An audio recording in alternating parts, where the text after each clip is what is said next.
বৈষম্য বিরোধী ছাত্র আন্দোলনের মুখে গত ৫ আগস্ট পদত্যাগ করে দেশ ছেড়ে পালিয়ে ভারতে চলে যান শেখ হাসিনা। সম্প্রতি সামাজিক যোগাযোগ মাধ্যমে তার একটি অডিও ভাইরাল হয়েছে। সেখানে তাকে বলতে শোনা যায়, দেশ ছাড়লেও তিনি পদত্যাগ করেননি।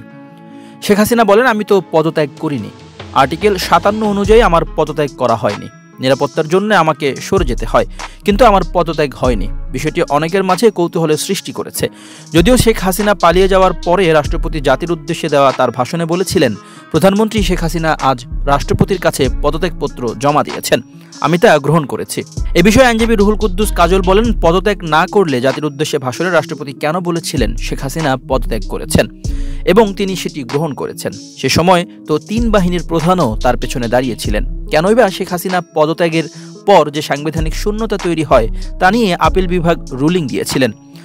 আইনজীবী আহসানুল করিম বলেন, রাষ্ট্রপতি যদি বলে থাকেন যে প্রধানমন্ত্রী পদত্যাগ করেছেন, তবে তো এই বিতর্কের অবসান হয়েই যায়। এটা জরুরি না যে প্রধানমন্ত্রীকে হাতে হাতে রাষ্ট্রপতির কাছে পদত্যাগপত্র জমা দিতে হবে। প্রবীণ আইনজীবী জেড.আই. খান পান্নার মতে, পদত্যাগ করুন আর নাই করুন, দেশ ছেড়ে পালিয়ে নিজের রাজনৈতিক জীবনে সবচেয়ে বড় ভুল করেছেন শেখ হাসিনা। তার জন্য সম্মানের ছিল দেশে থেকে গ্রেপ্তার হওয়াটা। তিনি আরও বলেন, তার দেশ ত্যাগকে আমি বুদ্ধিমানের কাজ বলে মনে করি না। ওনার দেশ ছেড়ে যাওয়ার থেকে কারাগারে বেশি দরকার ছিল। আওয়ামী লীগকে বাঁচিয়ে রাখতে হলে তাকে দেশে এসে আত্মসমর্পণ করা উচিত। দেশে কোনো রাষ্ট্র বা সরকার প্রধানের পদত্যাগপত্র কখনো সামনে আসেনি। তাই রাষ্ট্রের এই গুরুত্বপূর্ণ নথি নিয়ে এবার কেন সামাজিক যোগাযোগ মাধ্যমে এত আলোচনা, এমন প্রশ্ন রেখেছেন সিনিয়র আইনজীবীরা।